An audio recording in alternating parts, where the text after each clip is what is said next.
Page 254. Not right. I stare at my sister and try to imagine all the pain she's endured, and here I thought I'd gotten the raw deal. To lose your pups, to wander alone, to struggle for every drop of water, every crumb of food. I mean, I experienced a little of that, but Ivan and Stella kept me going.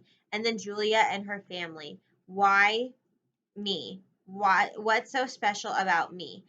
Is it really that I'm more resilient, that I've made my own luck, and how am I somehow better than boss, more deserving? It's not right, I blurt. Not right, you should have had it worse than me. Well, if you want to talk about not right, you and I both had a whole lot better than our siblings, boss says. I will never forgive those people for what they did to us, I say through clenched jaws. Really? Boss seems surprised. If I held on to that much anger, I'd never get out of bed. Not that I've ever had a real bed. She sniffs the towel beneath her feet. This towel's kind of nice, actually. I look at her in disbelief. You're one of those? Those dogs must forgive no matter what types? She almost looks amused. Well, it's kind of our thing, right? When someone does something harmful, they have to admit it, I say. Then they have to be punished for it. And maybe then, if they apologize and change, maybe then they are forgiven. All I know is I've done lots of bad stuff in my own life, Bob. I've had to forgive myself plenty, just, to get through the day. Boss gazes at me with her wise, weary eyes. And I figure if I'm going to forgive myself, I better be ready to cut someone else the slack too. Evacuate now. Look, says the officer, you need to evacuate now. It's mandatory. We can't just leave animals. Cowboy sticks his finger in the orange cat's cage. The cat runs against it, purring like his life depends on it. Oh, rubs his it against it, purring like his life depends on it, which is which it maybe kind of does.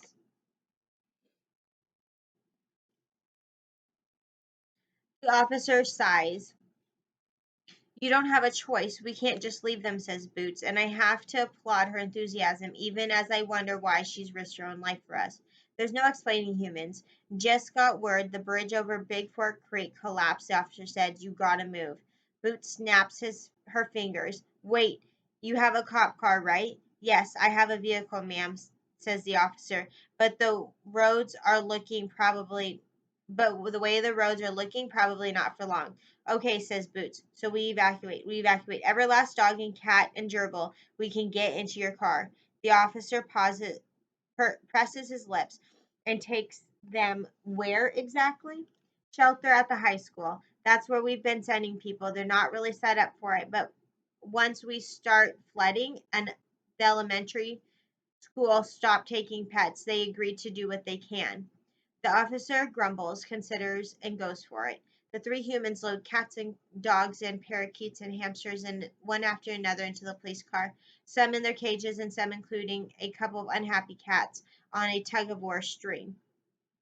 Finally, it's our turn. Looks like there are 9 of us left. Car's full and then some, the officer reports, slinging it shut. The shelter's front door against the rising water. We are officially out of room. Cowboy looks at us, his eyes teary. Don't worry, fellas, we'll be back, he sniffles. I promise. You think we could leave the cages open? At least give them a fighting chance, asked Boots, in case. Sure, but they couldn't handle this current. I can barely stand up. Cowboy shakes his head. Look, I'll borrow my brother's bass boat. We'll come right back. Hopefully the water won't get much higher than this. Okay then. Boots gives them a grim nod. Stay calm, friends. Like there's an option. Preparing for the worst. The wind slows for a moment, and the room goes silent. We stare at the black pool swallowing the cages below. A chew toy shaped like a pink turtle floats past. It's just us and a whole lot of water. I check out the group: 2 cats, 1 bunny, 6 dogs, including Snickers, Boss, and me. There's nowhere to jump. No tables, no cabinets, no space above the upper cages. And as Cowboy pointed out, the current is probably too strong for us to tackle anyways. Folks, don't give up hope. You heard them. I say they are coming back for us. No way are they coming back, says the sad-faced Beagle Mix. Give me a break. You never know, I say. I'm such a lousy liar. Oh, yes, we do. My sister mutters, just loud enough for me to hear, and we share a look. Look, chances are the water won't get too much higher, I say. But just to be on the safe side, pile up anything we have in your cages: bowls, towels.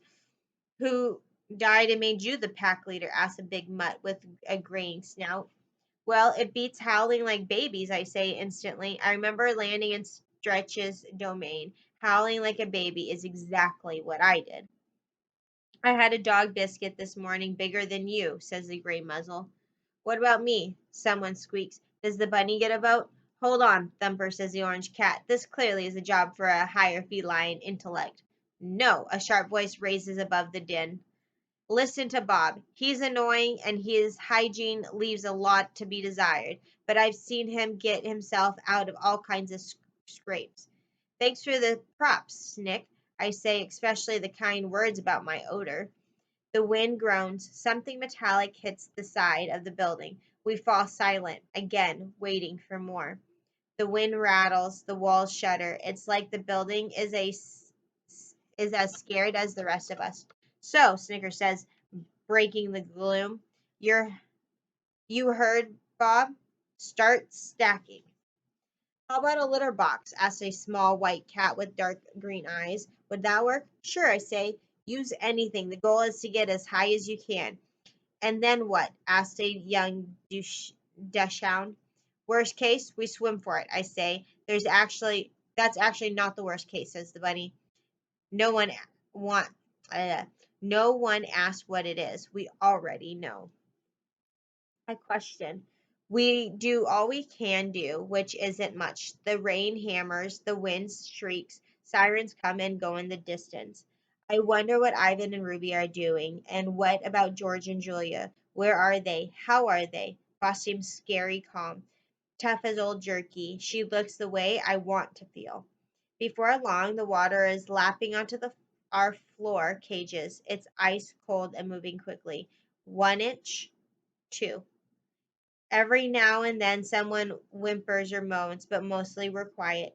If we can't stand on our hind legs, you guys do it. Climb on anything you've got, I suggest. I turn to Boss. When I say go, I want you to climb on my back. It'll buy us a little more time, maybe. No way, please, I need to do this. Boss just stares at me. She's so thin I can see every rib. To make it up to you, I add. What are you even talking about, Bob? I look away. I'm sorry. I say not sure where my words are taking me. I should have saved you, Boss. Save me? The thing is, I heard you on the highway, and I should have. My voice trails off. I start to sob. Bob was Bob, we were puppies, tiny puppies. Don't be ridiculous. How exactly were you going to save me? I don't know, but I should have tried. We both did what we had to do. Boss nudges me gently. Bob, this is crazy. I can't seem to forgive myself. I whisper it, but I know she hears me. Beneath the water, I feel my pause. I forgive you, okay? Not that you need it, mind you, or under one condition, though. I nod. Wait and wait. You have to forgive yourself, too. Again, I nod, and I slowly but surely something fine and warm begins to fill my heart. Romeo. Before I say anything more, Snickers calls my name. Bob, dear, there's something I want you to know. Bob winks at me. Boss winks at me. Listen up, brother. I'm sure, Snickers, I call. What's up? Ahem. Snicker makes a little throat clear noise. I've kept this lock inside me all this time, but now, facing the end, I feel I need to unburden myself. Really, Snick? I say quickly. There's no need for that. The thing is, Snicker pauses for dramatic effect. I love you, Bob. I always have. I love the way your cute little tail gets all curled up between your legs when you're embarrassed. I love when you hum to yourself when you're when you chew your kibble. I love the way you drool when you take a nap. I think I'm getting the picture, Snick. Thanks. That's awfully nice of you to say. And Snick says, Boss can't hide her amusement. Go ahead, Bob, she whispers. What? Can't hurt. We're all gonna die anyways. Boo Boo, Snicker calls. They're Snickers. Yeah, yeah, sure. I think pretty swell. I think you're pretty swell too, Snick. And what is that you love about me? I close my eyes, take a deep breath. Well, those pink booties of yours are pretty cool. And I swear I'm trying, but I'm totally drawing a blank. I'm fair. In all fairness, the water's up to my belly, and my teeth are chattering so loud I can't even hear myself think. And I begin. Oh, come on! How hard is it? Yells the bunny, who's perched on a pile of wet Timothy hay. She's a looker, and she's smart, and she's way too good for the likes of you. Try that, Romeo. You're a looker, and you're smart, and you're way too good for lookers like me, I repeat. Snicker lets out a content sigh. That wasn't so hard, was it? Bob asked. I groaned. Sis, you have no idea.